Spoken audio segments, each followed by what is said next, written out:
Welcome to the checklist, the sports panel discussion.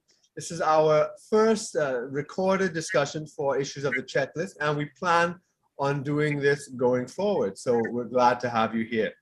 My name is Dr. Kirk Megu. I'm the Public Relations Officer of the United National Congress.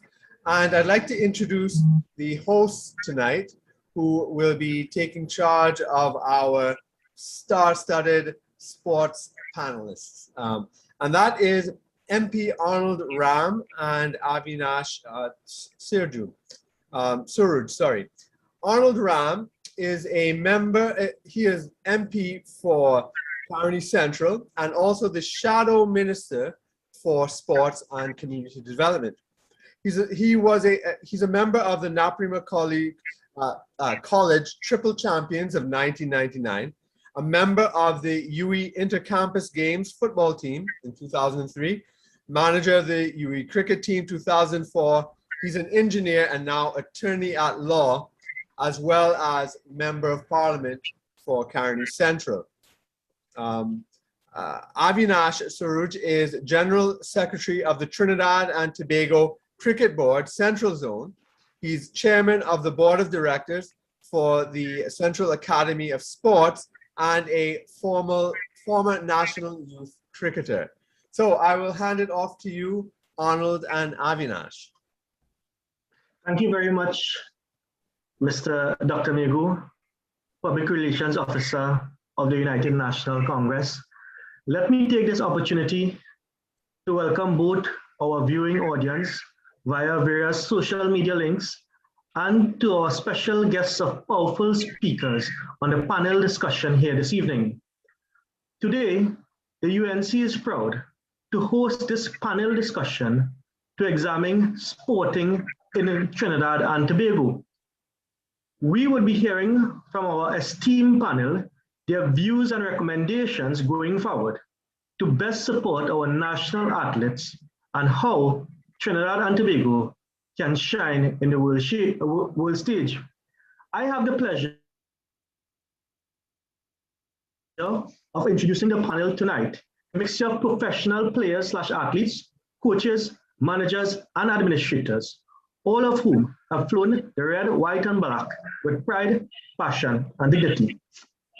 Joining us this evening, is Mr. Boxu Potts, someone who needs no introduction this evening. His name is synonymous with the boxing fraternity in Trinidad and Tobago. You can hardly say the word boxing without mentioning his name. He is a promoter, coach, and sports administrator in the boxing fraternity. Secondly, on our program this evening is Mr. Deyal, who is an active cricketer who have represented both Trinidad and Tobago, as well as the combined campuses and colleges at the regional tournament. He made his debut for Trinidad and Tobago in the 2014-2015 season and has also represented the Red Steel and the St. Lucia Zouks at the Caribbean Premier League. In 2018, he participated in the Global T20 Canadian tournament, for which he achieved quite a number of accolades. This evening as well, we have Kenya Charles, a holder of a bachelor's in criminal justice, master's in educational psychology. Ms. Charles is a former national senior women's footballer, as well as a under-20 player. Representing the sport of table tennis, we are joined this evening by Mr. Bob Roopnarine. He is the only regional table tennis competition manager in the Caribbean. He has successfully run over 32 Caribbean championships, numerous Latin American championships, CSA qualifiers, Pan American Games qualifiers, a first stage World Championship qualifier. He first became a member of the Trinidad and Tobago Table Tennis Association in 2002. He became the Secretary General of the Caribbean Table Tennis Federation in 2004. He will also bring light in the sports of Kung Fu Tai Chi, as he was a secretary of the Caribbean Kung Fu Tai Chi Federation from 2004 to 2008. The other person needs no introduction in the sporting fraternity in Trinidad and Tobago, Senator Anil Roberts, who is a former Minister of Sports and Youth Affairs, holding office during the 2012 Olympic Games, when Team Trinidad and Tobago received 1 gold, 3 bronze medals, and we had 11 finalists. Senator Roberts was a leading 2021 Olympics commentator, is well known as a swimming coach of Olympics bronze medal winner George Bovell III, and as a host and is the host of the popular show Douglas Politics, in addition to many others. Soon we will be joined by Senator David Nakhid, who was the first Trinbagonian to play in the European First Division. He played for 17 years professionally across Europe and the Middle East, winning numerous individual and team awards. He captained Trinidad and Tobago senior men's football team from 1996 to 2000, winning the Caribbean Player of the Year award on 3 occasions, the Trinidad and Tobago Player of the Year on 2 occasions. He was named amongst the best 100 players in the history of Trinidad and Tobago football, and also among the best 50 players in the history of the Colleges League. He has been a social and political activist from his teen years and remains an international advocate for racial, social, and economic justice. So that is the panel comprising here this afternoon. Let me just quickly tell you their names again. Mr. Boxu Potts, Mr. Mark Deyal, Ms. Kenya Charles, Mr. Bob Roopnarine, Senator Mr. Anil Roberts, and Senator David Nakhid, who will join us shortly. I pass you on over to the co-host, Mr. Suruj, who will lead us off in discussions this evening. Thank you, MP Ram, and good evening to all our panelists and also to all our viewers on all different platforms. Let me first recognize MP Ram as in his capacity as Shadow Minister of Sports and Community Development. Let me also thank the United National Congress Public Relations and Publicity Standing Committee for seeing an opportunity to have a healthy and meaningful dialogue about sports, and more importantly, sports in Trinidad and Tobago. We would like to open tonight's discussion with the Olympic Games. Obviously, that was recently concluded on the 8th of August in Tokyo, and it was the 2020 edition held in 2021. Of course, we all know the reason for that, the COVID-19 pandemic that ravaged through the world last year and still is prevalent today, forced the games to be held this year. It was a very memorable game, or a very type of memorable games, for a couple different reasons. One, there was 0 spectators at this Olympic Games. There were over 11,000 athletes that participated, and over 20 world records were set among various sports. So tonight, we want to open the discussion, not to any panelists in particular, but really in terms of an open discussion where we would like to reflect, what stood out for any of our panelists about Team TTO, which is the Trinidad and Tobago Olympic Committee, in this year's or just concluded Olympics. Who would like to start the discussion for us?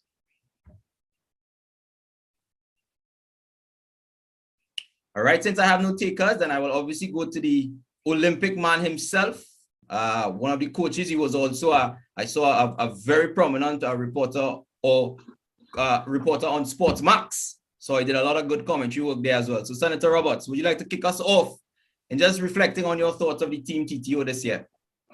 Well, first of all, I'd like to say thank you for inviting me, and everybody should subscribe to the checklist. And yes, most definitely, I want to commend all of our athletes for going out there, putting their blood, sweat, and tears for Trinidad and Tobago, the red, white, and black.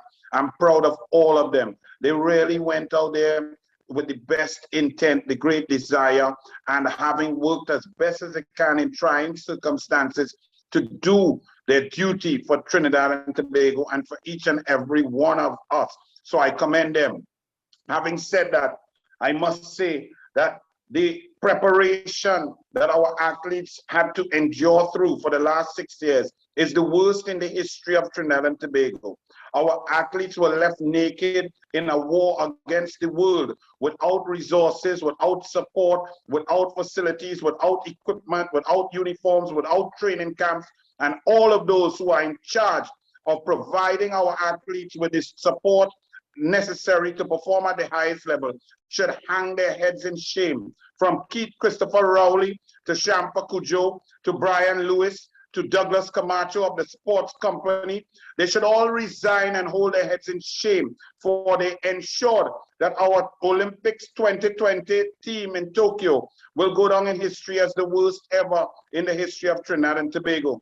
Under Kamla Prasad Bisesa in 2012, we got 1 gold medal and 3 bronze medals and 11 finalists, different finalists, the greatest performance in the history of our nation, because Kamla Prasad Bisesa put resources, put passion, put heart, put brain, put all that she had behind our athletes. 1948, we won our first medal with Rodney Wilkes in weightlifting. 1952, Lennox Kilgore and Rodney Wilkes. Then we went to 1964, where Wendell Motley won silver, and we got 2 bronze in the relays and the 200 meters. We then went to 1976, where Hazley Crawford brought gold. We went through a period of no medals between then and there, but in '84 we had Gene Samuel coming fourth in cycling. 1992, no medals, but Ian Morris came fourth in the 400 meters with Quincy Watts winning gold. We then went into the Atto Bolden era, winning 2 bronze in 1996, a bronze and a silver in 2000. George Bovell bringing bronze in 2004. 2008, 2 silver with Richard Thompson and the relay, which turned out to be gold after a doping test for Jamaica. 2012, as we said, the most successful Olympics in the history of Trinidad and Tobago. 2016, 1 bronze, a lingering effect from the efforts of Kamla Prasad Bisesa in preparing Keshawn Walcott and buying javelins for him to train as a junior since 2012 into 2016. And then we are here now with not a medal, limited finalists, and our athletes left alone in a war of pain. Shame on Rowley, shame on the PNM. Well, let me just bring in Senator Nakhid on this point, because I mean, you alluded to something very important there, Senator Roberts, where this is the first time we haven't medaled since I think it was 1992, or just about 29 years. Many people are going to come with the argument of COVID-19. I mean, I even heard the TTO president on a morning program alluding that, you know, COVID would have hampered the preparations. But it's very strange that the United States still topped the entire table once again, and they have probably the most COVID-19 cases in the world. So, Senator Nakhid, what is your take on that precedent that maybe COVID hampered preparations for our athletes? That is absolute rubbish. I think if we look across, not even to the United States, where we consider first world, we look within our region. We just had Grenada sent 2 under-14 teams to a Caribbean Cup. 2 under-14 teams to a Caribbean Cup. Trinidad could not send even 1. Again, putting the blame on COVID. Now, if we look at what the region has done, it's very easy. If we follow the science, as these clowns we have in government like to say, if we follow the science, they don't even follow their own science. We had the CPL here, and it went off supposedly without a hitch. Everyone was put placed in a bubble. We could have done similar things, but that requires effort. It requires intelligence. It requires resources. But when you're busy allocating 23 million for rental buildings for Faris Harari, or you're busy giving 40 million to a contractor for a pania that shouldn't be there in the wrong place, you don't have resources to do these things. And it's very simple. The tracking is simple. And it actually, you can use a COVID bubble to generate employment. But, you know, without even trying to denigrate the PNM, they denigrate themselves because they really have no clue. So they know what needs to be done. but they really do not understand how it needs to be done. So I think when I look, and it's so hypocritical, and I'm angry because I only knew about it tonight, that Grenada could send 2 teams, a country with nowhere close to our resources, nowhere close to our talent pool, could send 2 teams to that championship, and we couldn't even send 1. And we had the lame excuse, well, we have had no excuse yet from the PNM Minister of Sport, Shampa Kojo, because she probably didn't even know there was a championship going on. So the disconnect between this government, between their inaction, between their lack of know-how in sport, I mean, it's abysmal. And you know, we are in a population, we are so beaten down right now that you would hear my voice, you would hear Senator Roberts' voice and some others. But normally a population would be very angry at something like this. I mean, under 14, what they have done, let me tell you, what they have done basically by not engaging in this tournament, they have destroyed a generation of players. Because under 14 in Trinidad has produced Clint Marcel, Russell Atapi, Dwight York, Shaka Hislop, Kona Hislop. I mean, they have produced quite a lot of players. I think even Senator Roberts played on the 14 national team. I know Brian Lara played. You know, what you've done is you have destroyed the hopes and aspirations of a generation of football players. And to back that up, I also heard now that they sent a hockey team to Chile. Why you can send how you can send a hockey team to Chile? And you come up with the excuse because of COVID, you could not send a football team. Well, I mean, as I said, you know, it's a lot of probably excuses that we constantly hearing. Let me just bring in 2 other panelists, Mr. Boxu Potts, veteran in his field of boxing. What was your thoughts on the TTO performance that you had earlier this year?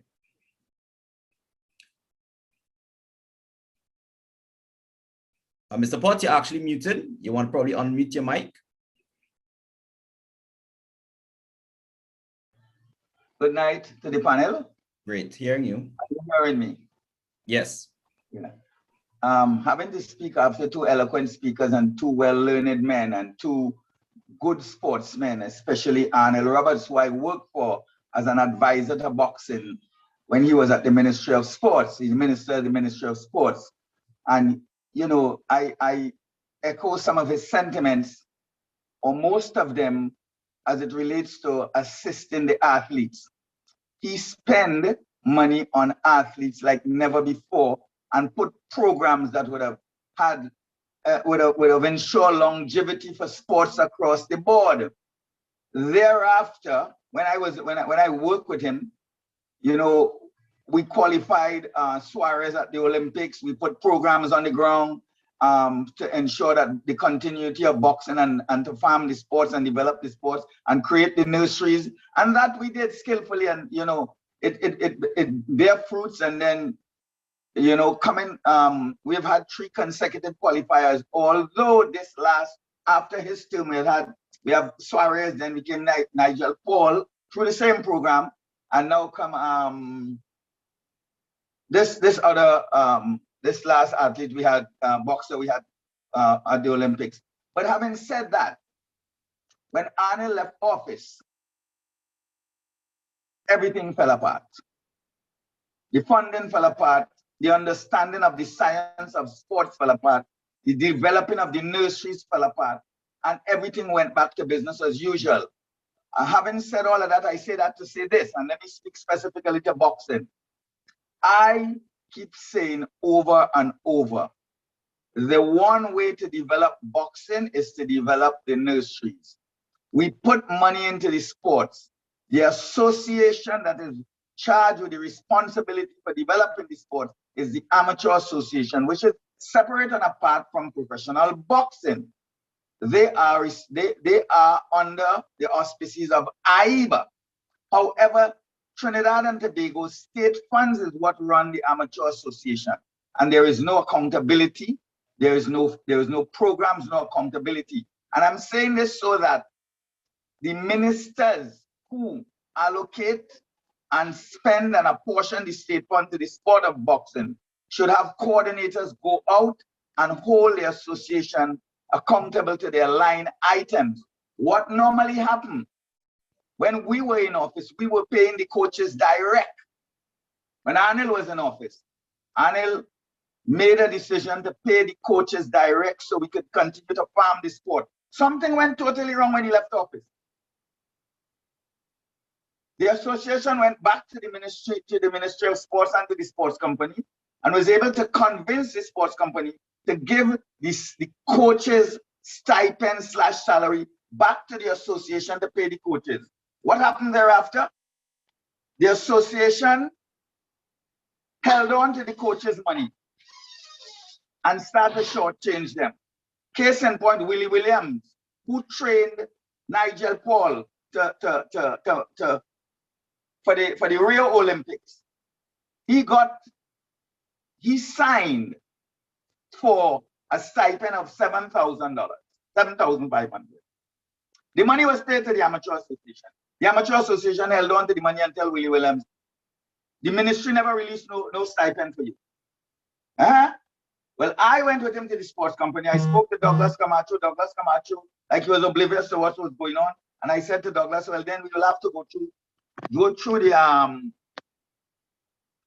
we'll have to go to the press, and then we'll have to go through the Freedom of Information to find out whether you really pay this money to this coach.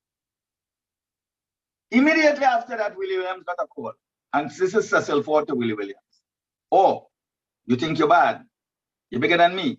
You go on and trying to collect your stipend without coming through me. Well, hear what? You will never coach in Trinidad and Tobago again. This is what went on. However, he paid the man in tranches.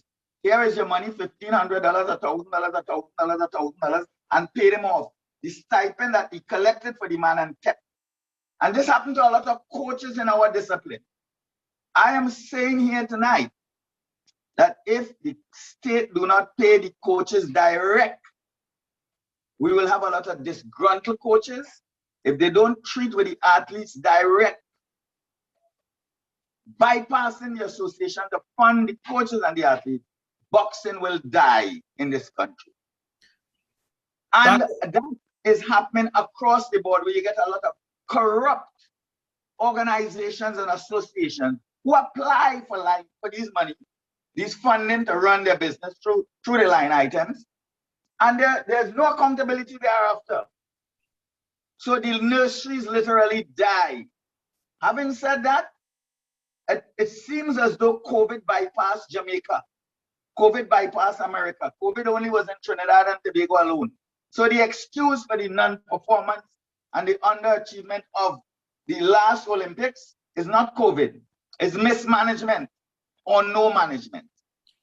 All right, I want to bring in Mark and Kenya from an international standpoint. Obviously, Kenya, you would have played football abroad in the US. Mark, obviously an international cricketer. Mark, let me start with you. You would have played cricket in Canada. You would have played cricket in Dubai. You're currently in St. Kitts, ready to start the CPL on Thursday.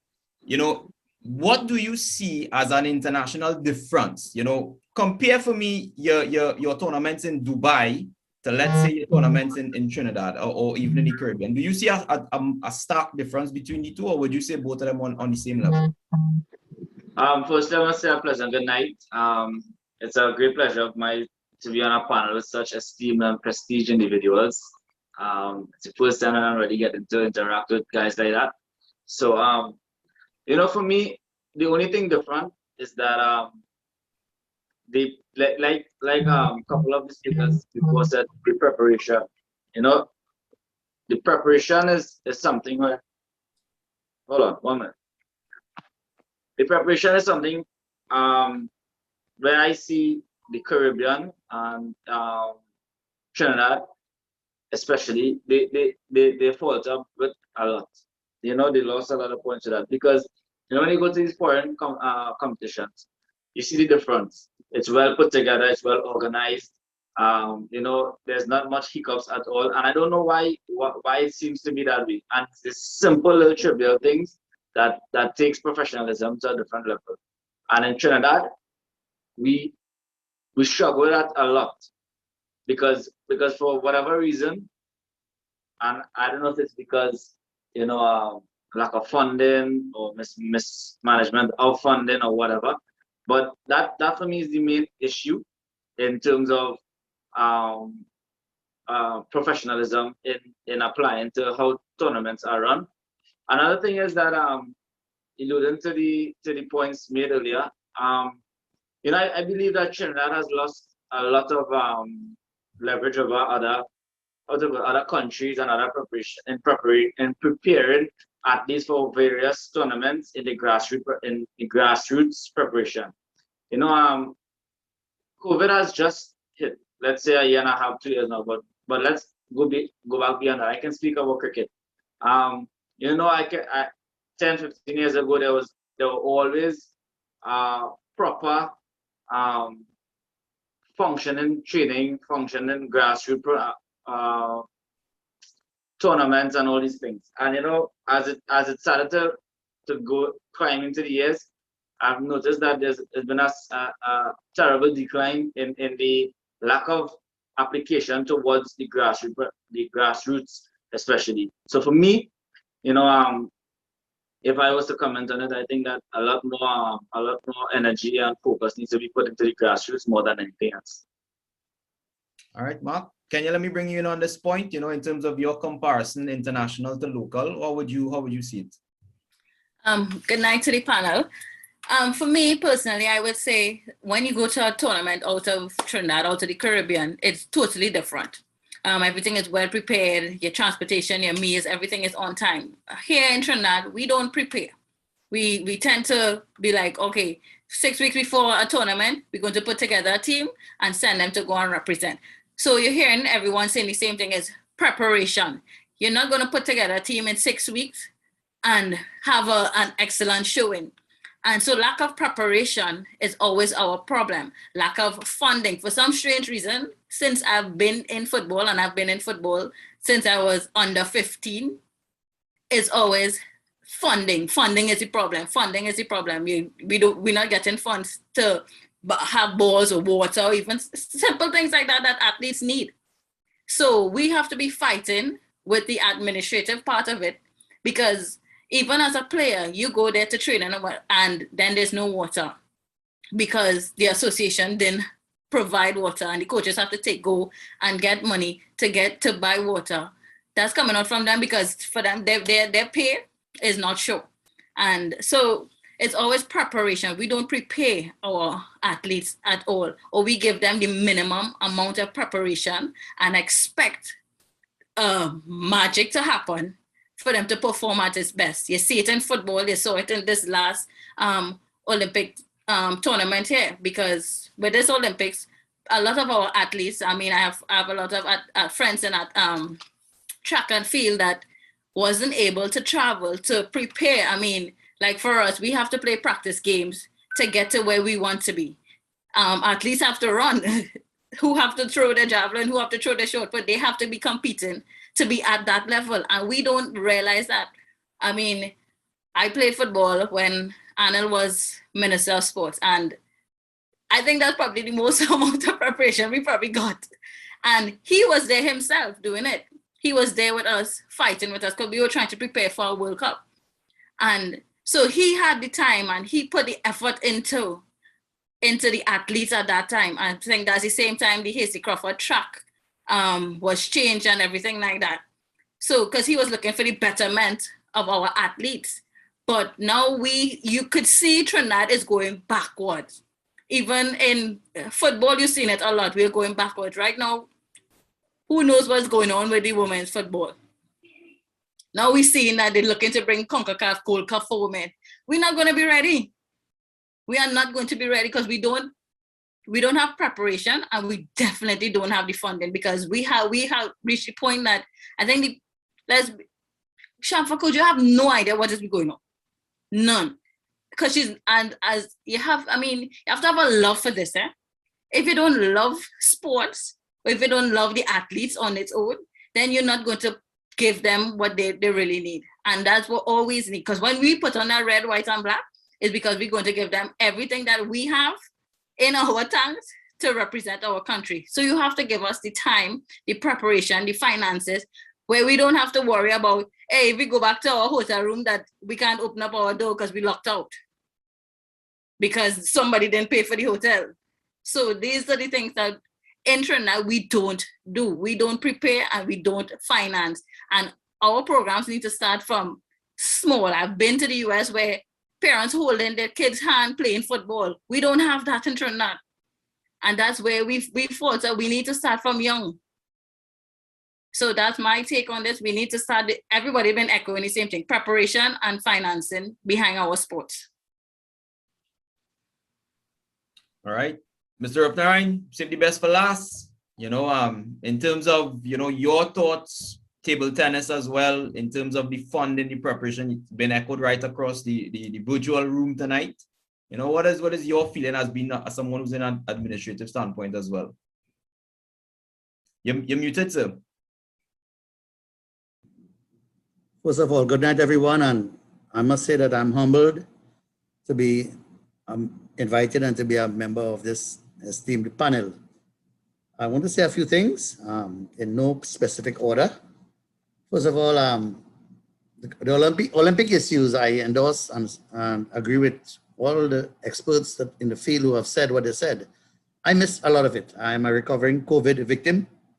I was hospitalized and I'm back. I'm about 90% better. And the Olympic times was really clashing with times that I should really have been asleep and was. So I won't say much on that. I also won't say much now at this point on lack of preparation and lack of funding because table tennis shares the same woes, the same concerns that all have been expressed. But I want to just say a couple other things because my other role is as an educator. I'm a school principal at Presal Secondary. And I want to just say, first of all, that in table tennis, and I know for sure in many sports, we lose most of our very good young talent when they step into the teenage years and they reach junior level. And by the time the players filter through to senior level, we have lost good talent. And we need to have a greater base of talent from which to select the best and from which to prepare. And there's some reasons for that. And I would go so far as to say that we will not move forward if we don't address some of these things. And one of these things that I want to speak about is the fact that table tennis, like I'm sure most of the other sports, does not offer career opportunities. In Puerto Rico, we beat in the under 10. We won gold in the first under 10 Caribbean Championship. And two of the players on that Puerto Rico team in the under 10 championship are now highly ranked world athletes. Okay, what did Puerto Rico do that we didn't do? They offer career opportunities. What do I mean by that? If a player decides that they want to go down the academic road or go down the road of running business and cannot give that time and effort to take it to the next level, they would remain amateur. But the focus would be on those who are staying. And those who are staying, they are almost guaranteed. And I'm speaking about countries like Puerto Rico, and I'm staying Caribbean, Santo Domingo, Dominican Republic. They know that when they finish play, they have a job as a coach waiting for them. They know there is some form of employment waiting for them. So they will now focus all of their energies into the training that is needed and give all of the time that is needed to train. Here in Trinidad and Tobago and in the English-speaking Caribbean, we have an SEA exam. Parents want their children to pass for a good school. And I don't like to use the word prestige, but for want of a better word, they want the children in the prestige schools, the better schools. And you got to make 95, 96% in SEA. In my days, 75% was your first choice. Now, if 96, you're maybe second choice. You know, students are making 98, 99. And you have a very good child, a child who's a very good athlete, and you have to decide, do I send him to training today? Do I let him go to the weekend camp when he has an exam Monday morning? And if he does badly, in the SEA, he may not get the school that he wants. That's the SEA. Then we have the CXC. without the CXC subjects, you ain't getting a job. So do I decide with my Form 4 student, who's a very good table tennis player and needs now to devote more time to the sport, do I let that child go and spend all weekend training when that child has SBAs to do? These exams are prohibitive. So I think our system in terms of our focus for the future of the young players has to change. The mindset has to change.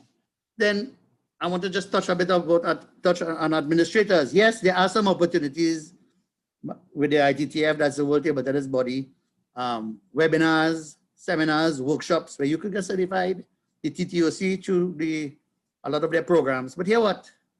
We have coaches who are not getting money for it. They have to have their own jobs. Many of them are the hustle.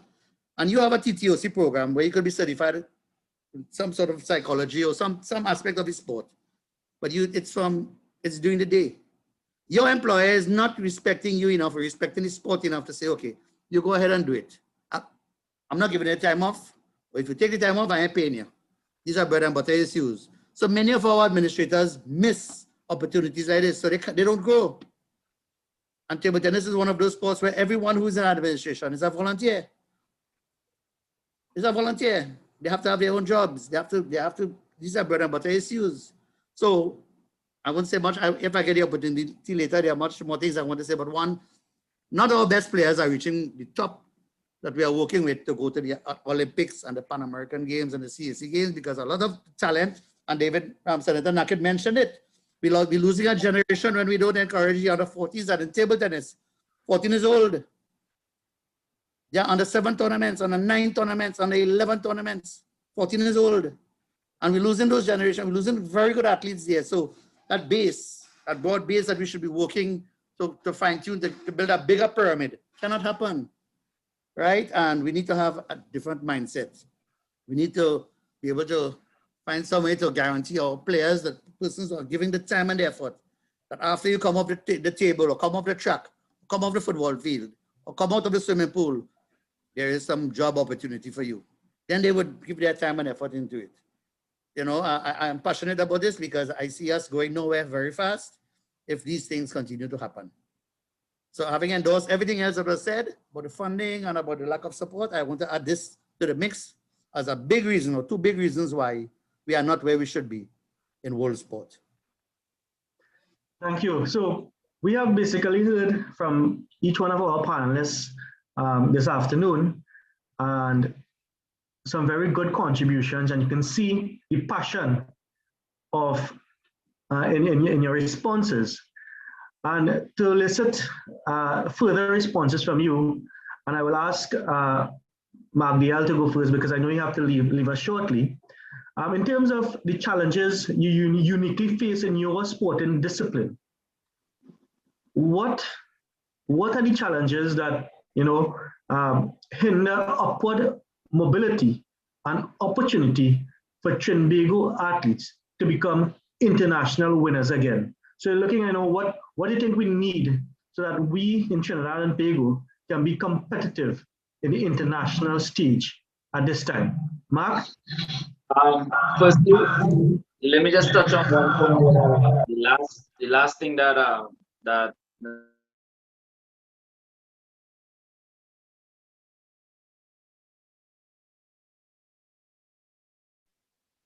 Hello? Yeah, we're hearing you. Right. So I just want to touch on the last point, especially that Mr. Bob alluded to, which is the job and career opportunities. Now, I'll be honest with you. I did my degree in sport management while playing cricket, right, at the highest level, and I can honestly tell you that it was very, very difficult. At the end of the day, it's a lot of things that combine into those things, right? I mean, yes, your parents know you're talented and they know you possess this talent, but at the end of the day, they also know what's best for you in terms of the long term. One injury and that's it.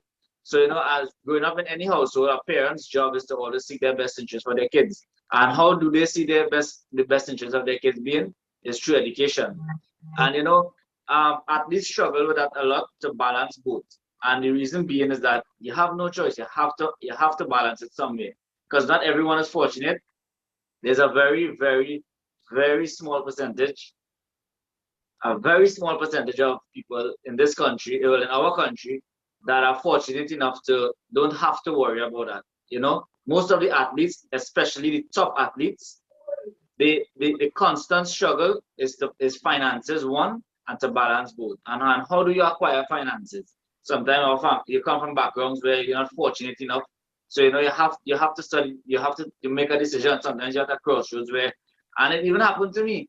You know, there were I got selected for the national team, and I was running into problems with school because every time I left to go on tour, I had to extend my semesters and extend my year. And a degree that's supposed to take 3 years took me 5, because midway through a couple of the semesters, you know, I had to leave and then do it all over again.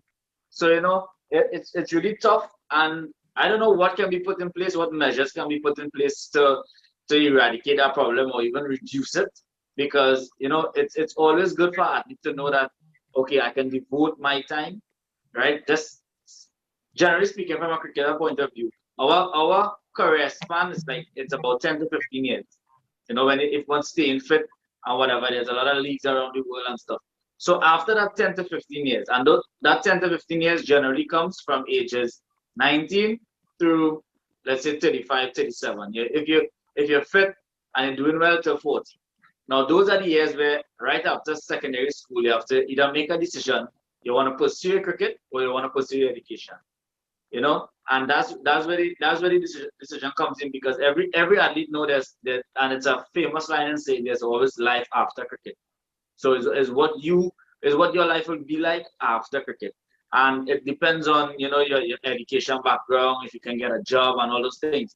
So I think that is something that whoever's in charge needs to look at, and it's also a struggle in other sports, not only cricket. Every sports person goes through that. Every athlete goes through that same problem, that, you know, the constant worry of what if, what's next, you know, what if let's say okay, I decide, you know what, I'm going to focus on cricket, but let's say unfortunately you end up with a career-ending injury 5-6 years down the line. What's my position? You know, next thing you see, I probably working in KFC, Pizza Hut. Why?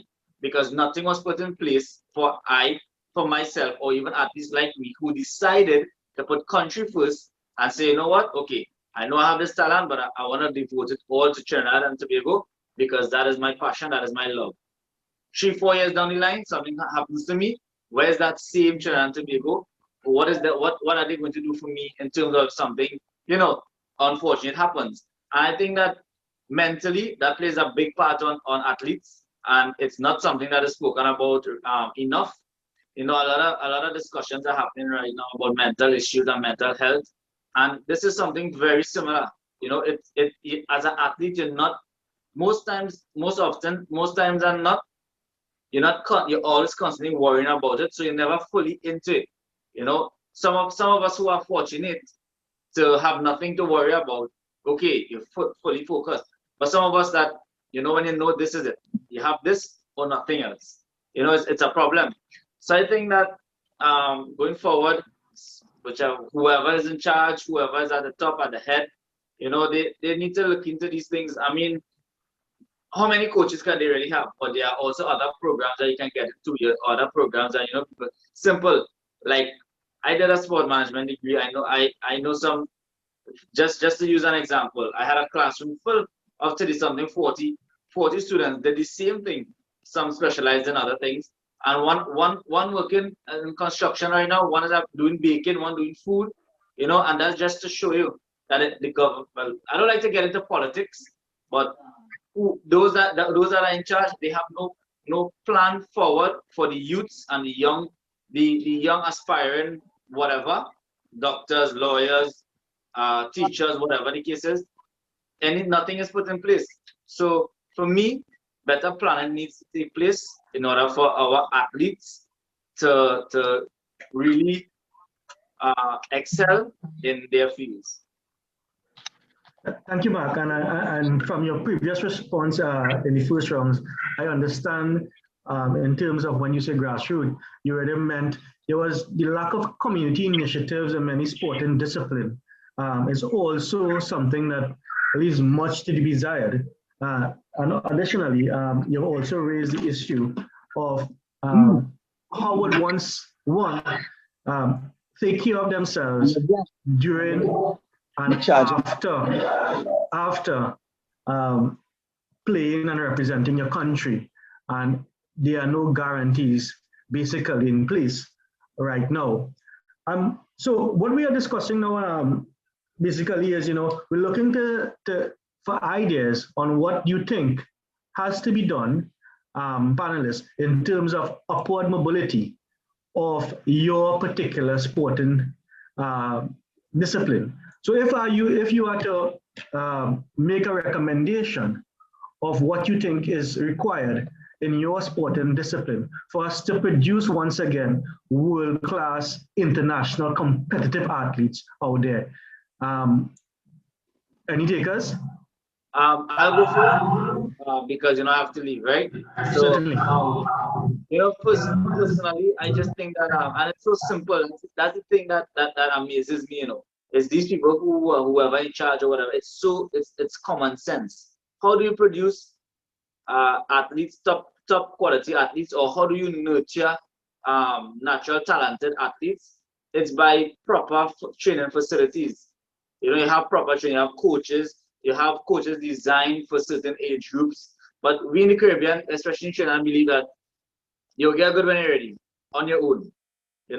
That's your job. But sometimes athletes have the talent, they just don't have the resources. Not, like I said, not everyone's fortunate to have parents to hold their hand and walk them through the process.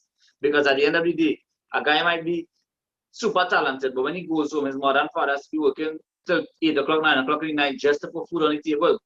And those are the things that the normal, regular class struggles with, and people take those simple things for granted. When you have when your parents need to provide food for you to eat, shelter, clothes, they have to work. No, you can't tell your father, daddy will stay home now from work and carry him and train them when school done. You don't have no time for that. You understand? And those simple little things, simple as the professionalism.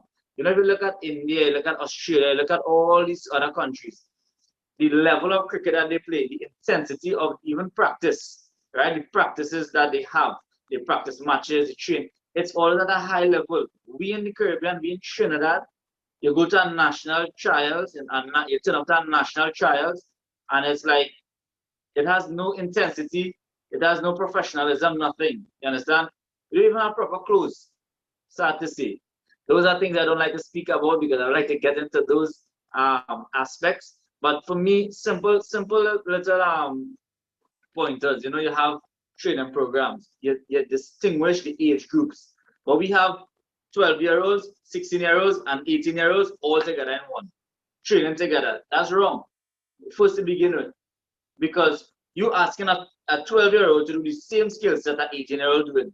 And those are just simple common sense things that in Trinidad we just blinded to, and I don't understand why. So for me, if I would have to make some recommendations, it's simply getting specific coaches for specific age groups, having more games played, more practice done, and all these things specific works with specific type players. So basically, that's just my little piece. I want to say thanks again for having me. I wish everyone here all the best, and I hope that we can probably talk again in another forum. Mark, I want to thank you immensely on behalf of the United National Congress and our PRO and our political leader for joining us this afternoon. I know you have a tournament coming up very soon. Again, we want to wish you all the best and success. Make us proud.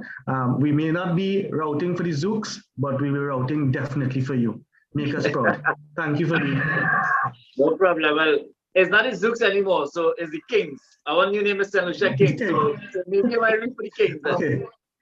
The Kings, definitely the Kings. Go ahead, present. Thanks again. Okay, so thank you for being,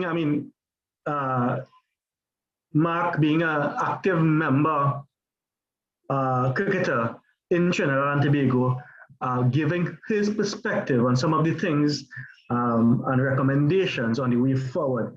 And the simple thing is having everybody mixed together. I can tell you I have two nephews, and watching them play cricket, for example, or football, because I go out with them. And one child is 14 and the other is 12. There's a marked difference. Their coordination is different. Their methodology is different. You have proper technique. That is 2 years is a lot. And when you have everyone mixing together, it is just like a kalaloo, what we'll say, in Trinidad and Tobago. Let us hear from an administrative point of view. I know that someone who has vast experience as a coach, as a swimming coach, is Senator Roberts. Let us hear, what is required to put Trinidad and Tobago back on into that world stage where the level of George Beverly III, or even greater than that, can be achieved locally. Well, thank you very much. The first thing we have to do is stop re-electing the PNM, because every time programs are put in place, just like what our young cricketer, Mr. Deyal, was talking about, when you focus on coach education, rural coaching caravan, putting coaches in primary schools to identify talent, getting cabinet notes to approve not only across the board in football and cricket, but in all sports, positive qualified coaches across the board. When you get out there as the United National Congress under Kamla Prasad Bisesa and you rehabilitate 89 grounds with proper drainage, proper grass, conference rooms, stadium, and you get these facilities ready, and then the PNM returns us to a Minister of Sport who jogs or walks a half marathon, you end up starting back over. We as the UNC understood that sport is an industry, and we began the process of creating. Look at what the young cricketer just said. 40 children did sport management degrees, and they're working in construction, and they're working all over and doing other things, because to keep Christopher Rowley and the PNM, sport is not an industry and not important. They have the facilities that we built. We left cabinet notes. We dealt with sport from the grassroots level, from the coaching level, from the primary school into the secondary school, into the facilities, making it accessible to the entire population. We were getting more children involved in sport across the board. We were diversifying. We were creating sporting avenues and pathways that you can be student athletes as well as having time to perform. We were going into the realms of sport medicine, sport tourism across the board. And as soon as Kamla Prasad Bisesa was removed from office because of lies, obfuscation, and dishonesty in the EBC, the PNM, and the media, sport got back to zero. We are now underground. Everything that was begun under Kamla Prasad Bisesa is now gone. So I'm very sorry, but we have to start all over again. We have primary school football where there's an under 14 league. At 14, I was in my O-level class. At 15, I took my O-levels. You have primary school children playing football. At 14 years old, David Nakhid would tell you that a 10-year-old, the anaerobic capacity of a 10-year-old or 11-year-old is so much smaller than that of a 14-year-old. It is dangerous to play a 14-year-old against an 11-year-old. You can be injured, you cannot run as fast, you cannot jump. It's dangerous, you could become crippled. It's ridiculous. The PNM has no plan. They don't even care. You have to start with a minister who understands sport and loves sport. On this program alone, we have 8 people who can be minister of sport better than Shamka Kujo. Thank you, Senator Roberts. And it really starts with that, in my view as well. When you have a minister who is given a portfolio, and her first response is that, I don't really know anything about sports. I used to play a little bit of football. Sports is driven by passion. And if you don't have the passion for sport, you do not have that desire to achieve in sports. We have also now in terms of the Tennis Table Association, Bob Roopnarine, I know you went belated on the last occasion. I wanted to ask you to jump in here. And having been an administrator for all these years and a manager of many different teams and competitions and so forth, what recommendations will you have at this point in time in terms of us moving ahead in the sports of in the sporting discipline of table tennis? Bob.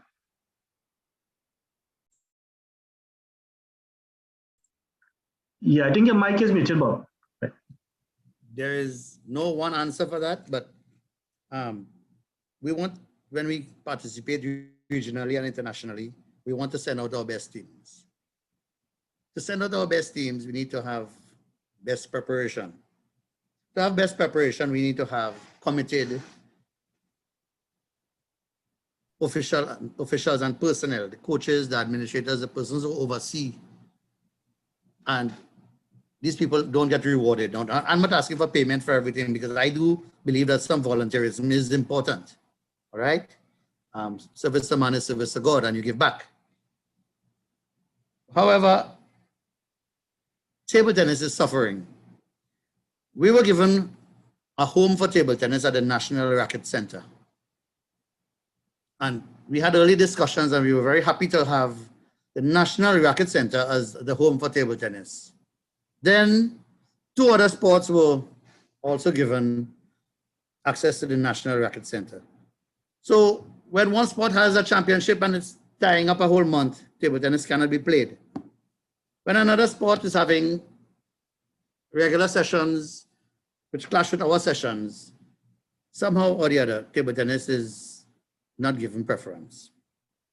So we need at least, and I'm saying at least, a minimum of 4 homes for table tennis. 1 in Tobago, 1 up north, 1 central, 1 south. And we need more, But with 4, we need to have a home that we can have ongoing programs. Now, basically, the players who are young will have to play on evenings and on the weekends. We need to have access to there to have our tournaments. We need to have some sort of ongoing substantial funding to sustain these training sessions. We need to be able to encourage our players and encourage our officials and our coaches to want to do this. Now what happens in table tennis since 2006, when it started, when our regional boundaries were changed, and 5 years ago when the whole process of qualifying was changed in table tennis. Before, we could have entered a team in the World Championship. We could have entered the Pan American Championship. We could have entered the CAC Games, which is now CACSO. We can't do that anymore. We have to have a Caribbean qualifier. So you would have found that before, many Caribbean teams would have gone, and teams with talent, and would have actually medaled in CAC Games, in Pan Am Games, in Latin American Championships, because we could have gone directly. And we have players succeeding on their talent, not because they were so well prepared. Now we have to go to a Caribbean qualifier, and look at the problem. In South America, the South American qualifier, because South America is one mass of land. You could take a train. Central America, one mass of land. You could drive from one country to the other. But if we have to go to Jamaica for a qualifier, we have to fly. If we have to go to Guyana, we have to fly. And there are times when the ticket to Jamaica and the ticket to Barbados is more expensive than the ticket to Miami. And we can't do it. So our players stay at home, not being able to go to the Caribbean qualifier. Hence, as a result, no chance to participate in the Caribbean, in the Latin American Championship or the Pan Am Championship, which are the qualifiers for the Worlds. So now our good players are left out. They have no opportunity. You see, it's easy for me to say we need funding, but no, I don't want to say we need funding and say it in a vacuum. I'm just trying to outline with this specifically for table tennis why we need the funding. We need funding to sustain the coaching personnel, the administrative personnel, the players, and to allow them to participate so we could take it to the next level. So you will be seeing Puerto Rico, you will be seeing Dominican Republic, you will be seeing Cuba going ahead in the Latin American Championship, in the Pan Am Championship, and reaching the World Championship. No TNT. Because we could not go to the qualifier in Cuba. We could not go to the qualifier in Dominican Republic. We could not go to the qualifier in Guyana. All right. So the home for the game, just to sum up now, Mr. Ram, Minister Ram, MP Ram, you would have asked for what is specific to table tennis. We need home that is ours. We need funding, yes, but like I said, I'm not saying it in a vacuum. I've just explained why we need funding. We need encouragement, we need support. And we don't have these things, all right? So we're going nowhere fast in table tennis. Thank you, Mr. Roopnarine. Well, you will know that the National Tennis Center, which you are now calling the Racket Center, was a brainchild of the Honorable Kamala Persad-Bissessar. Of course I know that, yes. When she was Prime Minister, and obviously we had a Minister of Sport who understands sport and sporting, coaching and administration and so forth.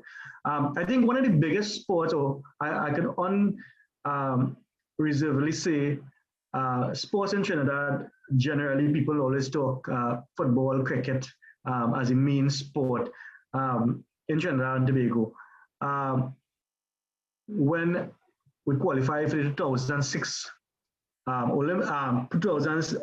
World Cup, you know, the jubilation in the country, everybody was ecstatic and so forth. And we would like to reach there very soon. But our participation, our results in the last couple years has been dismal. And this is where I want to bring in Senator Nakhid to give us his perspective on, you know, what he thinks is required for us to reach that world stage, that stage of qualifying for a World Cup once more. Well, to qualify for a World Cup, yeah, especially when you have a small country like we do, MP, with not a very large talent pool, it requires a convergence of circumstances. Among those being enough resources, enough players. I'm speaking specifically about the World Cup, to reach a World Cup. Enough players playing at a very high level, which we do not have in Trinidad and Tobago. Unfortunately, the last time that any significant resources were given to the Pro League was, as everyone knows, under Arnold Roberts, Minister Arnold Roberts at that time, who had a very close relationship with the Pro League. And the Pro League has been starved of funding, and it's a Pro League in any country that produces the national team players. Unfortunately, we do not have the circumstances like before, where a lot of our players were produced for the national team by playing abroad.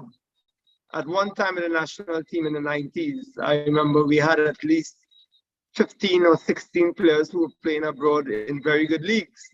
I'm not talking about the leagues that a lot of people play now in Thailand and Vietnam. And, you know, we had players playing in Europe in the first or second division. So when you don't have funding, when resources are not adequately provided by the government, which is clear, where you don't have a plan to go from development stage to implemental stage to proactive stage, meaning that you reach the stage of adults and adult competition. When you don't have those things, when you don't have coaches, as Anil said, placed from the primary school level, and I said this in my manifesto when I ran for FIFA president, that we live in a country that is basically very much like Belgium. And Belgium is very community-based, and things center around the community, around the schools.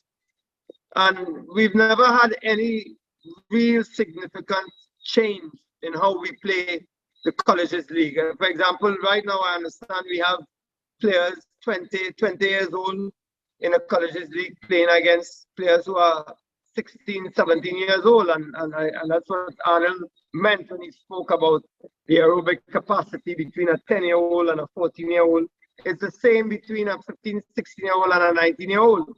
You know, it's a difference. Until you reach 18, 19, 6 months for a football player at 15 years old, 6 months, 8 months, 10 months makes a difference. If you are older, it makes a huge difference.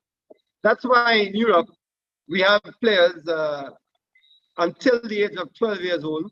They do not play on a field bigger than 60 by 40 meters. Well, I have seen here in Trinidad and Tobago players 9 and 10 years old, 11 years old playing on a full field. And that's to tell you how far removed we are from what it takes to develop the best players possible.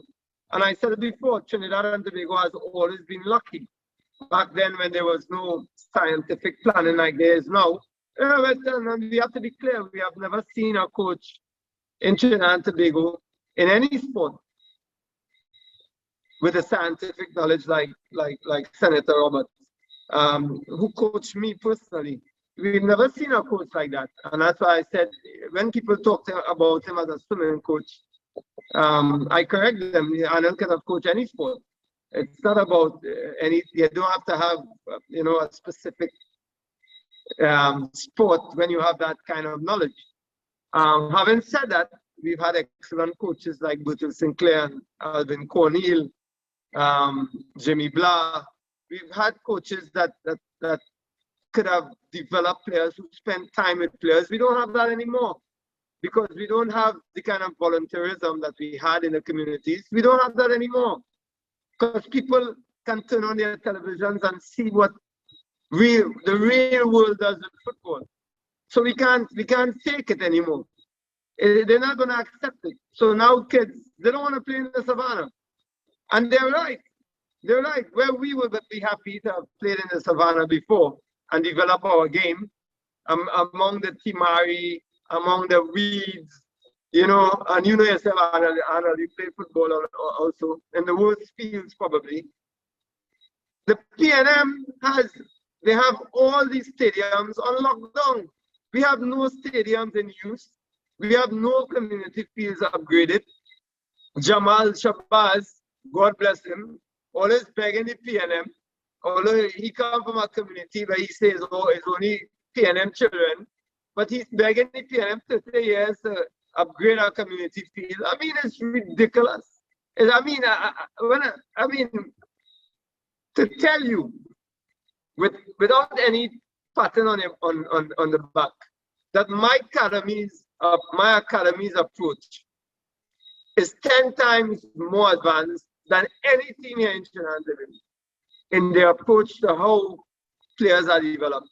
It's no exaggeration. And it's indicative when you have people, brainless people, and I have to say that, and Leclerc admitted that he made a huge mistake in selecting people like Fenwick, who we advocated against for years. I did, Anil did, and I'm sure most people did. And you select someone like that and you destroy generations.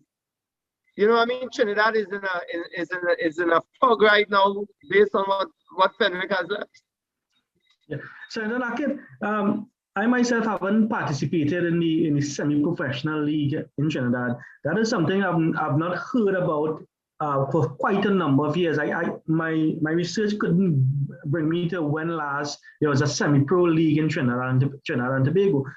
Could you provide some perspective on that? Because I know you have persons pushing on to become professionals, and then as long as there's competition for places, semi-pro, professional, you're going to have a better caliber of footballers to choose from. Well, what we call here the Trinidad and Tobago Super League, that was our version of a semi-pro league. That was supposed to be our version of a semi-pro league, and that was run, as you probably know, by Keith Leclerc and some people that, and actually, from what I understand, that was not badly run league. It was not as we would like, but it was not a badly run league.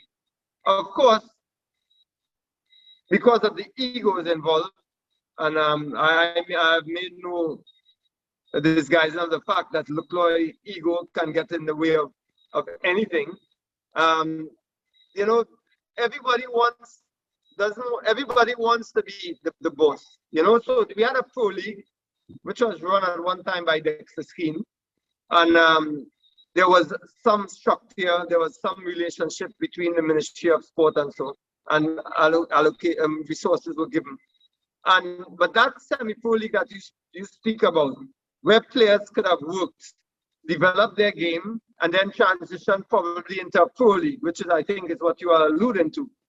That never happened because the Super League felt that they were better run than the Pro League, and they should have superseded the Pro League.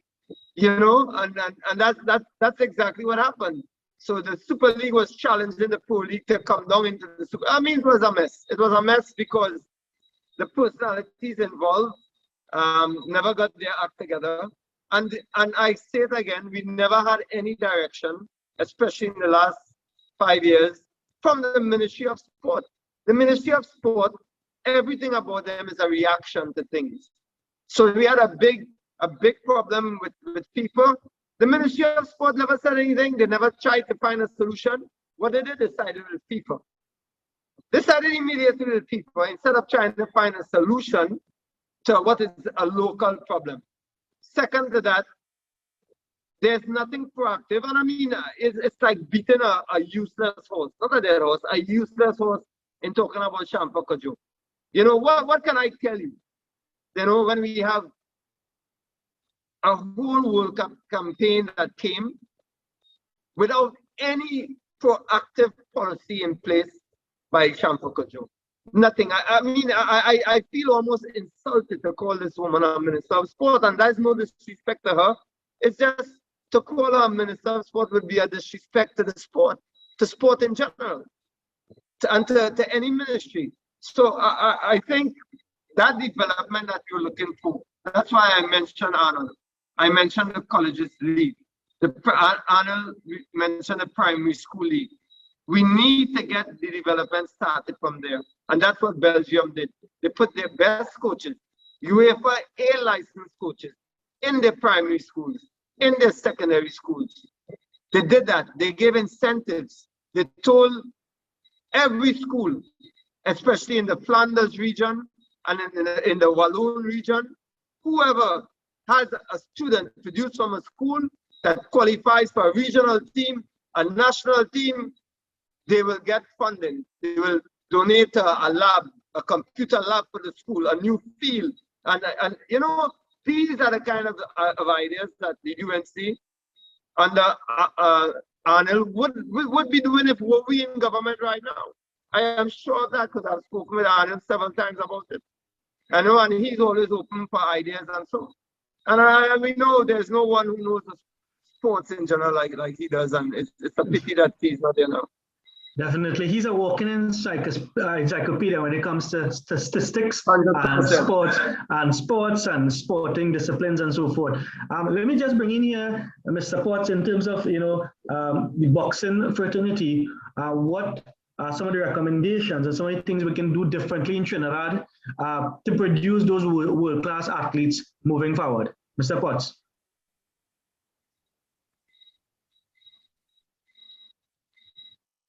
Again, I think your mic is muted. If we can get some assistance. It's all about development. And I would want to suggest that we go into the institutions, we put down gyms, we put down the proper training programs in the institutions, not run by the association, but run by a separate entity, put it under the boxing board or put it under the police community youth club and start to develop the nursery in the boxing. Long ago, we used to go into the prisons. We used to go into the boys' industrial. There's now a girls section to the boys' industrial. All of those areas we can go in, put down the equipment, put down the gym, put down the schooling, put down the life skill, put the, you know, deal with all of those sort of things and fund it properly. That is where we used to get a lot of the good boxers from. Nowadays, the nursery is dead, and it has been dead under the Amateur Association. In the only sport in the world, ever in the history of the world, where a coach remained for the last 20 years, and is the national coach, is Ranald Cox, and continue to fail the country.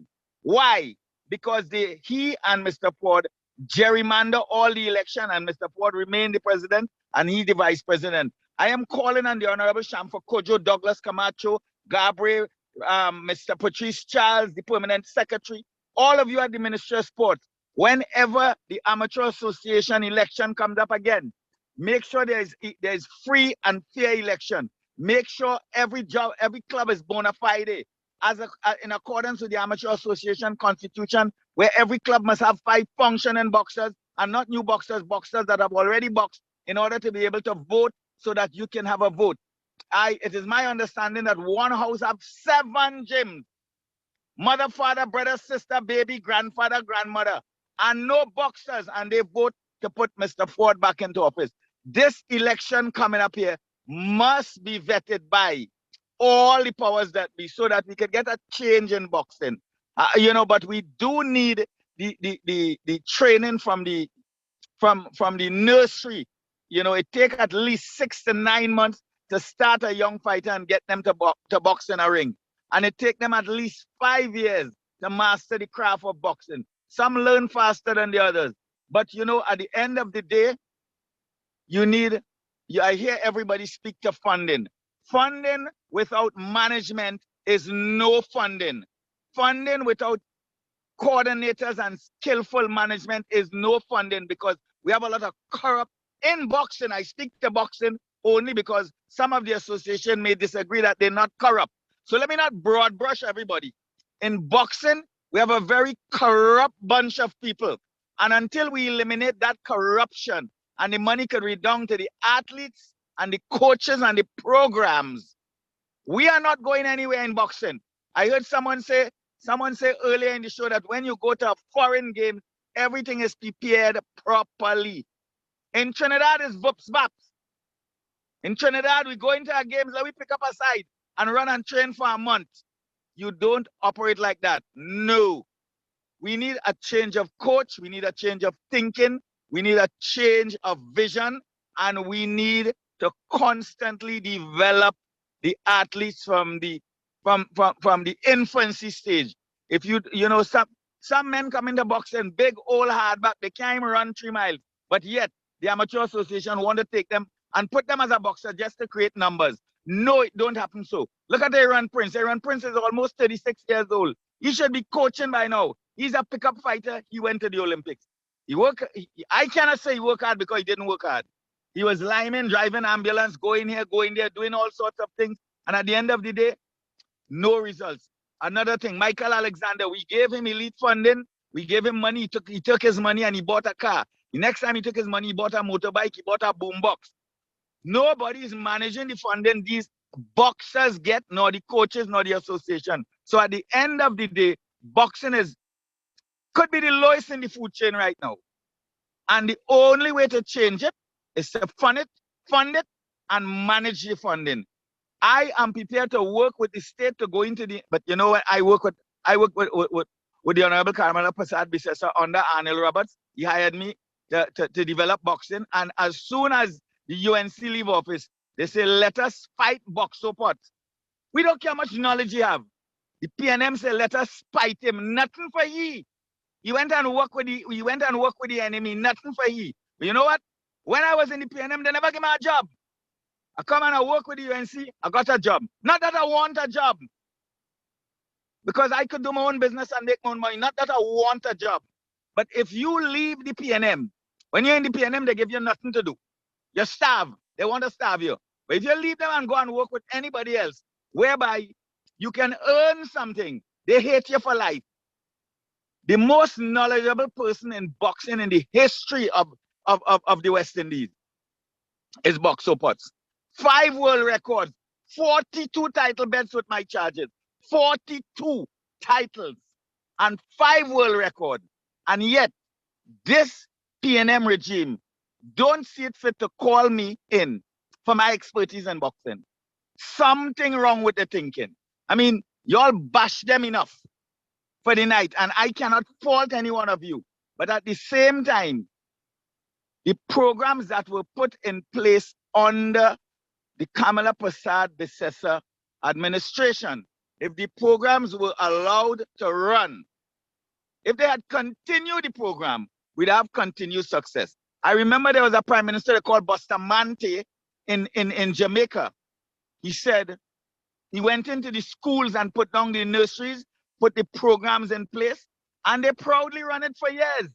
Government come, government go, but they stuck to the program, and look at the results. Don't hate on the knowledge. Do not hate on the people who have the knowledge to create the growth and the development for the sport and the country. Allow them to work.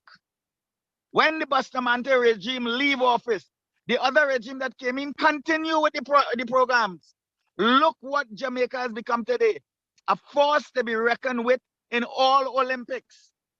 So if they would have continued with the Arnold Roberts philosophy as it relates to the growth, the development, the funding from nursery to elite athlete, if they had allowed those projects and those initiatives to go forward up to today, we wouldn't have been talking about a dead postmortem for the last Olympics. Nakhid wouldn't have been crying about his sport. And you know who I want to commend the most tonight? That young cricketer. You've said it all. He have said it all. When I took Giselle Shalandi, she had no job. But you know what I did? I funded her myself. $5,000 a month. You don't have to work. Your job is boxing, food, exercise, rest. And at the end of the day, look what the country got. That is how you develop an athlete. You don't steal from the funding that is given to them. You spend it on the athlete to create the growth and the development. I thank you all. Thank you for that very illuminating response, Mr. Potts. I think that your response has shows that the PNM is not serious, they're not patriotic about moving our country, the sporting discipline in respect of boxing forward. Because your record speaks for itself. The amount of titles you have. But one more thing. I am the chairman for Central America and the Caribbean for boxing development by the great WBC. And the government of Trinidad and Tobago don't even consider that.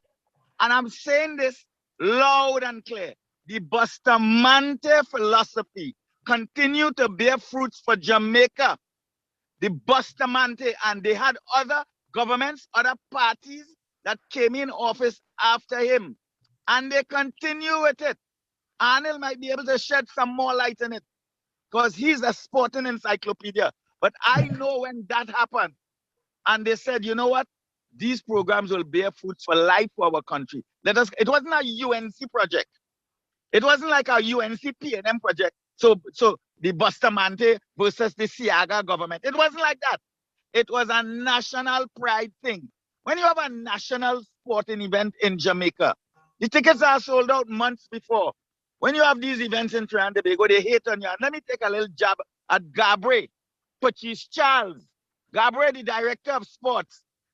Stop dealing with petty politics and party politics. You're a civil servant, serve the country. Patrice Charles, likewise, the PSs who come to the ministry, stop being petty and have party politics. Like I remember when Anil Roberts came into office, there was a permanent secretary there. And she was hell-bent on trying to get him to make him fail. He had to move her in 2 weeks. And you know what she was? A party politics PS.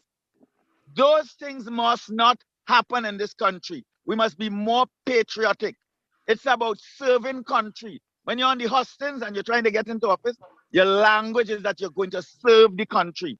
When you get into the office, you're serving your party, you're serving your agenda, you're self-serving, you're dis-serving, and at the end of the day, look at the results we get. Football down the drain, cricket going down the drain, boxing down the drain, Olympians down the drain. That is because of the stinking thinking of the politicians that we have in office today. Yeah. Yes, and I couldn't agree with you more, Mr. Potts. Let me just get in Ms. Charles on in respect of this question, in terms of, what we can do differently, what recommendations you will have for us as a country moving forward to produce world-class athletes in the discipline of women's football in particular, something that, you have walked that path before. Anil, I want to say I come from a sporting family. So this discussion, what we have in here, we discuss these things on a daily basis. Because when you asked me to join this, I was like, because sports right now have me in a depressed mood. As an athlete, I can't remember the last time I kicked a ball. So it's depressing and we have to discuss it. But just yesterday, my dad and I was talking, because he's a coach, and he was saying we would start our grassroots program. So we'd have an under 10, under 12, or under 15, and then we'd skip. Something happened, no funding, and then we have these same players going to do the under 20 level, so they missed out on the under 17 level, and we expect them to perform at the under 20 level.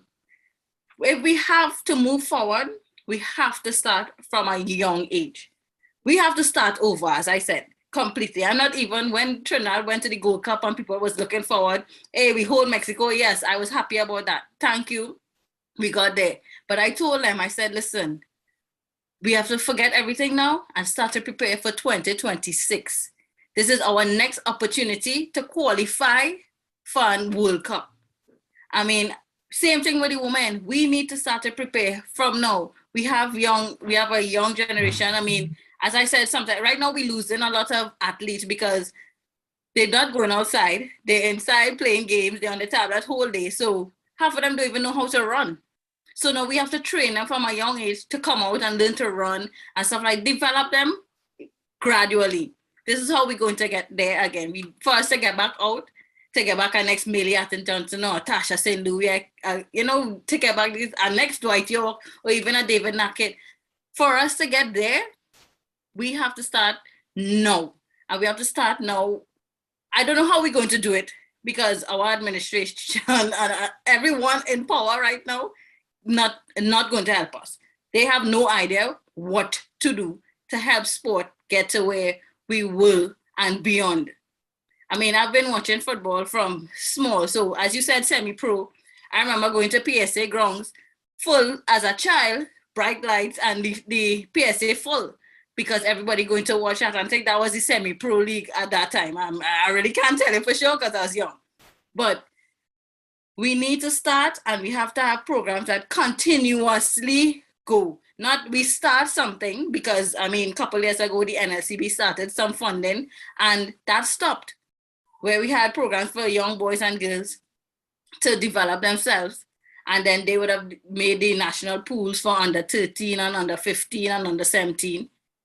But that stopped. We always start something and stop it. Why? Don't we not care about our athletes? We want to reach them, but we want a gold medal. We want to reach a World Cup. How? And you're not giving them a facility. We get a home of football now. How much are we going to really use that? I mean, yeah, I could understand COVID and we're using it, but it's the home of football. It have the aquatic center right there. So our athletes don't need there to use at all. When we could have put them in a bubble there and have them training. They didn't need to go anywhere, have them in a bubble. As we always say, we had CPL in a bubble because why? That would bring in an income to the country and make us look good or whatever. But what are we doing for the other athletes? That we knew Tokyo Olympics was coming up. And we did nothing. We did nothing to prepare our athletes to go out there to represent us, the red, the white and black, Trinidad and Tobago. You feel I really was, I mean, yes, I know my athletes probably gave their best, but our best is not reaching a finals or stuff like that. No, we are accustomed reaching into the finals in the men and women 100 meters.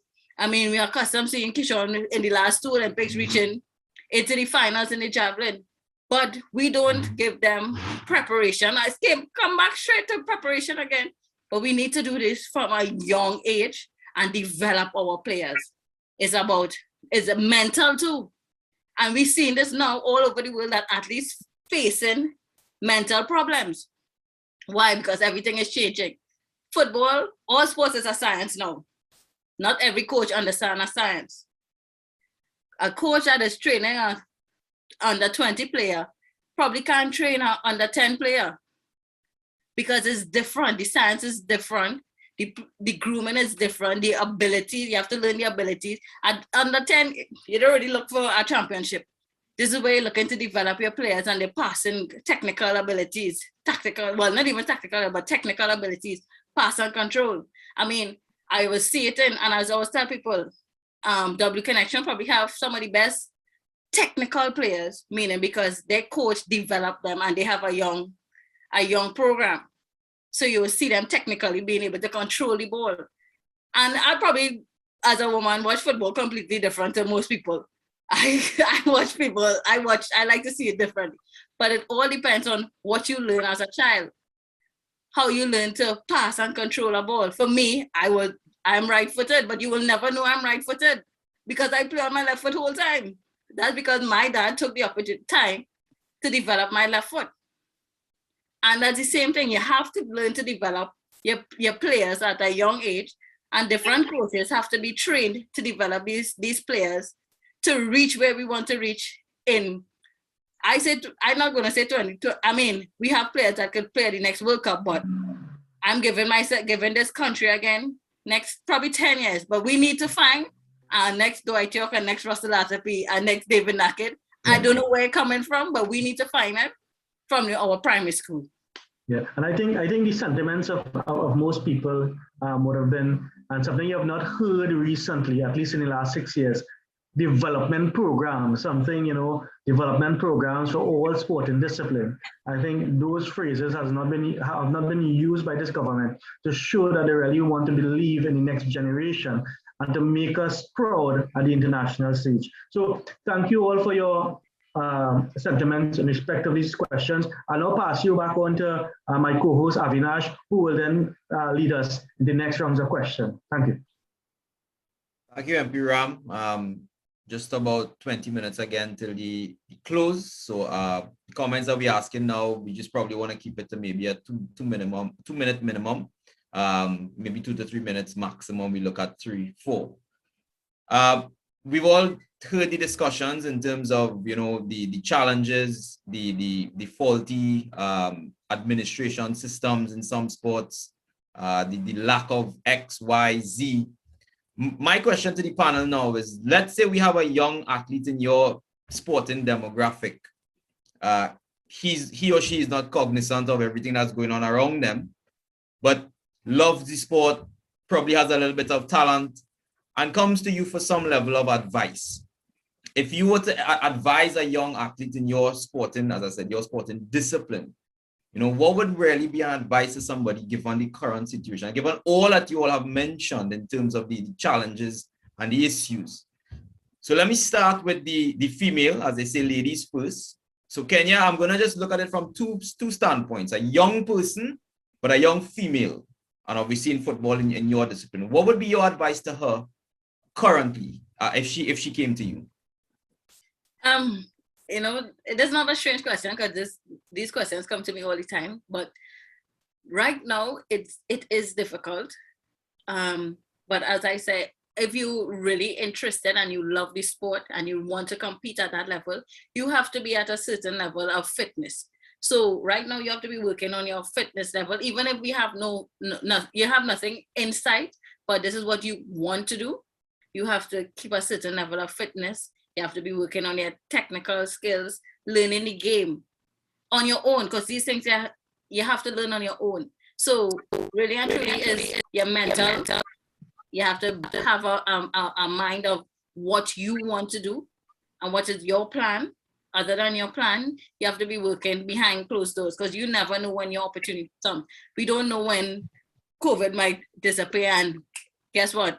As I said, Trinidad and Tobago's put together a team in 6 weeks.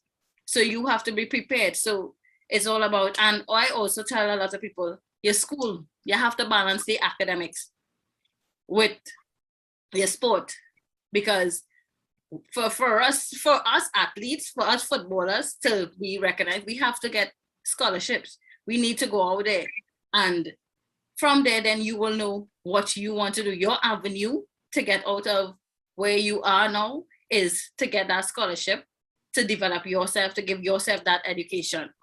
And so it's both ways, academics and work behind closed doors, fitness level, mental stability, and working on your technical and learning the game at this point in time, watching games on TV and watch the different shape, different. So this is what I tell people. And anytime they're always free to come and discuss with me, I always give up my time to a young female or young male. It doesn't matter what sport. I mean, I'm not good in basketball, but football or cricket, I will always discuss that with somebody and give them that support when necessary, wherever. That's my take about it. Great, love the review. I mean, it's a very holistic look that you gave there. And obviously, before you go, I have to ask you one thing. You know, Kenya, who is your favorite female footballer? Oh, so I'm old school. So okay, yeah, I like Martha, but Mia Hamm was my favorite footballer. You go with the USA. Okay, no problem. I did not say I like the US. Okay, you just go with Mia Hamm. Okay, no problem. Meeting. No problem, no problem. Let me know through this to now, Mr. Roopnarine. Obviously, same question, young table tennis prodigy comes to you, you know, but you know all the different challenges that's happening in the economy and with the sporting disciplines and so on. What would be your advice? Without trying to add humor to this good discussion, I would have to say that I would first find out where the parents work in. Because you're talking about in the present situation, if they cannot afford a good table tennis racket, which would cost between $2,500 and $4,000, and if every month and a half of good training, they have to change the size of rubbers, which is another 1,000 side each, and if they cannot sustain that, and we as an association or as coaches cannot assist that, they're going to just remain amateur. So, like I said, it's not a humorous comment; it's a statement of reality. I would, of course, want to encourage that young player, if I were to work with that young player, encourage other virtues, discipline, respect. Because you see, we have a lot of players with talent and their discipline isn't so good. They lack respect because they probably don't know better or weren't taught better. I would work on those things also, not just on the board play and not just fitness. There are many other things you would work on. But really, to take a player from zero to hero, we don't have systems in place, right? And the players that have made it, if over my past experience in table tennis, the players who have made it are those whose parents pumped personal money in to make their children heroes, or the players who got the breaks, like Dexter St. Louis and Ryan Chung. Everybody else just remained amateur and did not take it to the next level. All right, and that's the sad reality. All right, and Mr. Roopnarine, obviously I have to ask you your question now. Your favorite table tennis player of all time? Well, of all time, it will be, I may not make a fake comment because I know the legend of Mansingham Marsing. I know the legend of Dexter St. Louis. But from my experience, as you asked me, and growing up down south and seeing the player who was just like how Michael Holding is to fast bowling, graceful, the player called Nigel Christopher, who left the game too soon, left Trinidad too soon. Again, because there was no economic future for him to continue to play. He had to go away and get his job and for his studies and so on. But Nigel Christopher at one time was right there with Dexter St. Louis and winning matches against him. And I grew up with Nigel. He was from Lengua, and that is one of my personal heroes. I still have contact with him. Excellent, excellent. Mr. Potts, I would like to come to you next. Obviously, same question. Young boxer coming to you. What would be your advice to them? You muted, Mr. Potts? Yeah. My motto is the harder you work, the luckier you get. You have to work hard, you have to work smart, you have to be talented. I can identify your talent, I can help you with your development, I can help you with your skill set, I can help you with all those things. I worked alongside of the late, great Angelo Dundee. I went to training camp with Muhammad Ali, one of the most iconic figures the world ever seen, not only in boxing, but in all sports. as an activist, as a political activist, as a boxer, as a sportsman, as a social worker, as everything. I work alongside of that fella. I work alongside of some great boxers. I spend time in camp with Floyd Mayweather. I have been around Bernard Hopkins, all these great fighters. My iconic figure is Muhammad Ali. But that being said, when I took over Giselle Salandi, I told her, in Trinidad and Tobago, if you don't hear it from me, Boxu Potts, it ain't right. Why? Because since Adam and Eve, since the birth of Adam and Eve, nobody in the history of this country ever turned out more world champions than Boxu Potts. People will say what you want about him. I make champions. So at the end of the day, when you come to me, you have to prepare to do the work. You have to prepare, get up in the morning, do the road work.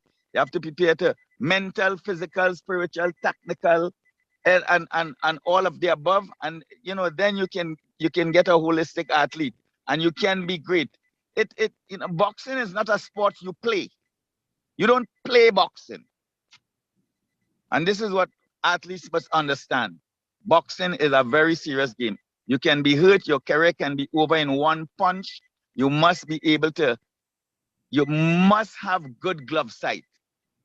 You must understand the foot movement, the hand, eye, feet coordination, fighting on your front foot, fighting on your back foot, turning from orthodox to southpaw, getting the shoulder rolls, getting the punches coming from the different angles, starting with one punch and turning it into another punch, making a fighter think that you're going to do something and you're doing something else, making a fighter fight your fight.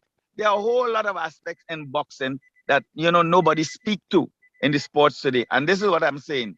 As I speak, the WBC now have a boxing university, just as the University of the West Indies and other, Oxford University, Yale, any one of them. There's a boxing university, and I can teach boxing through the university. Anil saw my curriculum. I'm the first person in the history of the boxing in the West Indies wrote a boxing curriculum with all illustration of all the moves that you can think about in boxing. And yet, nobody wants to say, Boxu, come, let's sit with you and implement some programs, roll out some programs as it relates to the development of the sport and see how we could carry the sport forward. Too much of politics, petty politics and petty personality in this country. And I can't mention it over and over, more over and over. And I hope this will be going on air soon. When the Bustamante government leave office, the other government came in and they continue the great program why Jamaica is in that position they are in today. And by the way, Jamaica Ministry of Sports have quarter of the amount of people we have in our ministry. Anil could bear me out on this, and you all can find out from the Ministry of Sports in Jamaica. I think the staff must be about 30 something. Our staff in the Ministry of Sports is over 400 and something. Everybody else get paid in sports other than the athletes and the coaches. BS. The athletes and the coaches are the ones that we must invest in. We have more sporting facilities than anybody in the history of the Caribbean. But they're becoming white elephant, concrete jungles. We need to invest in the athletes from the nursery right up to the elite athletes. And I thank you all. Mr. Potts, but you didn't answer the last question. So I'm going to assume it was Muhammad Ali, right? That's your favorite boxer of all time. That's the last question? That's the last question, yes. Muhammad Ali is your favorite boxer of all time, or do you have someone else? Muhammad Ali is not only my favorite, he's my favorite boxer of all time, but he's my most iconic figure in sports of all time. All sports. Appreciate it. Thanks again, Mr. Potts. I worked together with him. I met people like Elijah Muhammad, Malcolm X. I met all of them when I was running around America as a little jockey. Thanks again, Mr. Potts. Appreciate it. Yeah. Senator Nakhid. A little bit of a twist in terms of the question I want to ask you. So again, a young person coming to you, let's say they're very versatile in both cricket and football. Very similar to MP Ram. I remember in his Naprima college days playing cricket for both for Naprima's football and cricket team.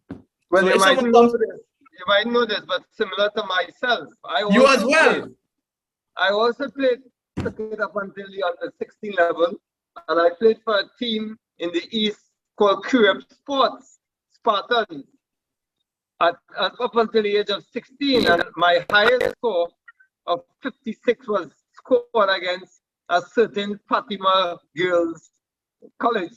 You know, Fatima Girls. I scored 56 runs. Once it was not Naprima, we good to go. We could deal with Fatima. I don't have any Fatima boys here. Sorry, Excuse me, please. Okay, sorry. We have one. In this discussion here, please. We have one. Nakhid go back with his striped jersey that I used. So Senator Nakhid, to that question, you know.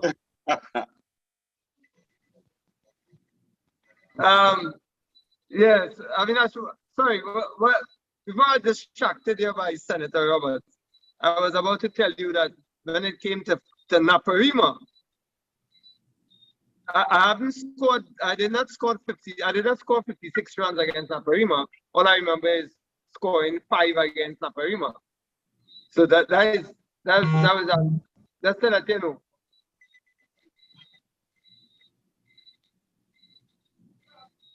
Hello? Yeah. Yeah, I think we have lost Avinash there for a minute, but the question is, Senator Nakhid, if a young sporting personality, probably 16 years, both good at football and cricket, comes to you for your advice, what advice would you give to them? In our present circumstances? Yes, in our present circumstances, you know, given that we are seeing where persons have raised the issue of funding, they've raised the issue of making a lifestyle and a livelihood. What will be your advice to them? I would be the most hypocritical, the most duplicitous person, and that I am not, if I didn't tell them to get out of this country. If I didn't tell them under the present circumstances with this government, with the amount of resources that this government allocates to sport, with a government that doesn't have any solution to how they can maneuver in this COVID crisis, when even our smallest of CARICOM neighbors seem to find a way, I would tell them, leave the country, try to find a scholarship somewhere else. Because this government has no idea, and I you know, it might sound that I'm just criticizing this PNM government, but it's a fact. This government has no solution to any problems that we now face. If I say to you that the problem is allocation of resources, then Boxu Potts, what he said applies. Because for them to allocate resources without correct management, without correct supervision of resources, it will end up in corruption. And even if they allocate resources, they do not know how to give it, when to give it. And I repeat, I was going through on my way to down south, and all our sporting facilities are closed.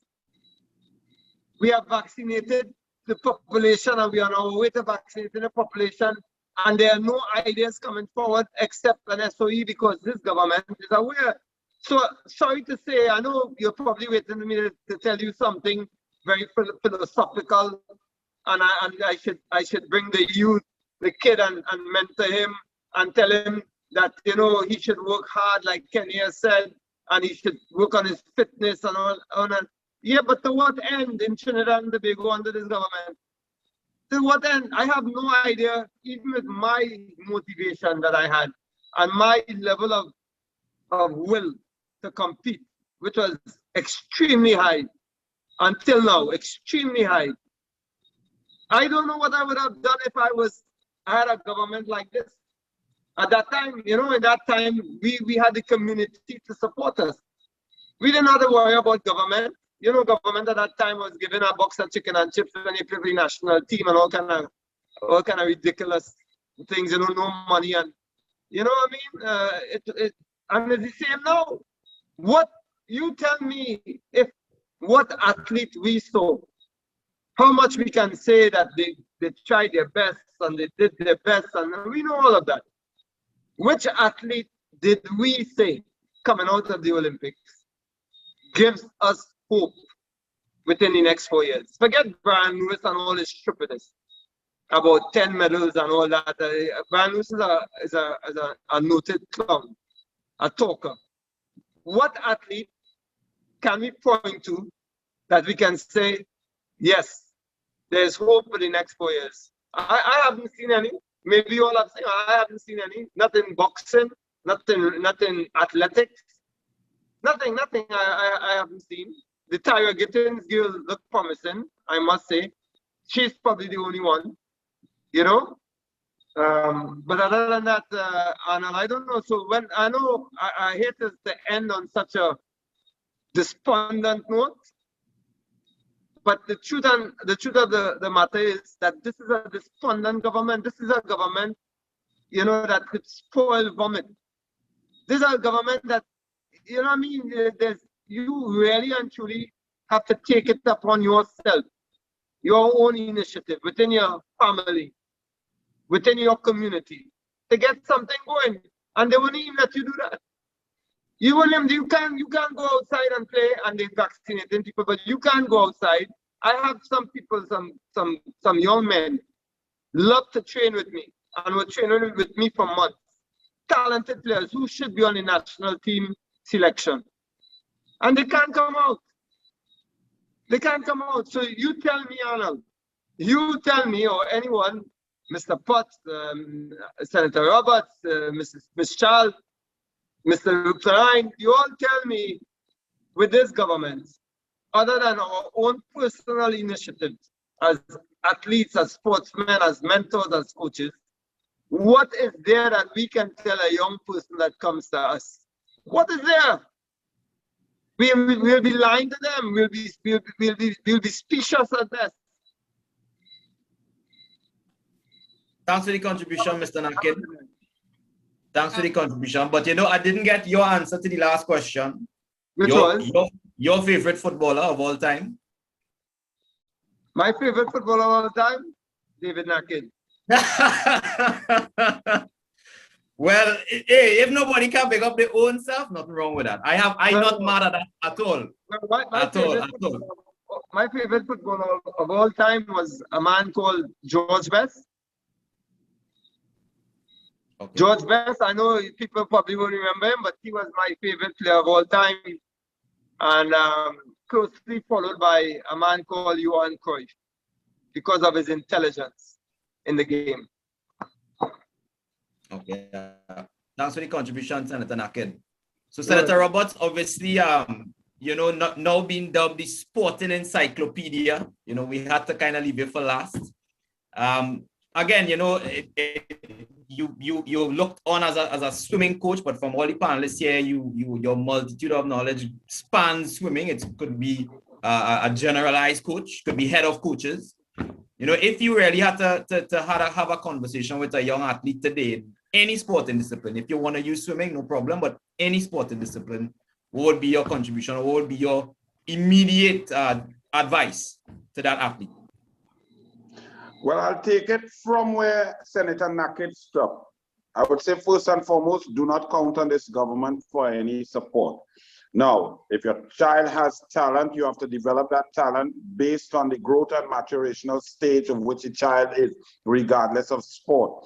You have to understand that you have to develop a physiological program and a psychological program simultaneously. You must work the mind similarly to the body, training the body for 5 hours a day and neglecting the mind's ability to focus, concentrate, visualize, set goals, relax, slow down your heart rate. Different sports require different elements. Sport is about brain. David Nakhid is a great footballer because of his brain, not because of his feet, not because of his skill. Everybody has skill and physical ability, but your ability to understand a game, see your players, know the tactics, know how to change, how to adapt. This is the greatness. This was the greatness of West Indies cricket team from 1974 to 1983, and that's what's lacking in the game right now. That's why we can only play a 3-hour game brilliantly, but as soon as you extend it to 50 overs, we lose our way because we cannot concentrate. We've not developed our mind to play that sustained level for longer. Far less for the 5-day game, even though we're doing well now against Pakistan, but that does not mean that we are on the way to greatness. So I would tell the parents to get focused. Parents are important. Don't get too involved, but get involved. Find the best coach in your area and focus throughout, and make sure that you ensure that your athlete, your child becomes a student of the game, a student of the sport. Learn, go to school, become a student athlete. If you stop studying just to play a game, you'll be useless to everyone. So focus, work on it, focus on nutrition, get all the elements, your flexibility, your strength, your energy systems, work hard, and you will make it.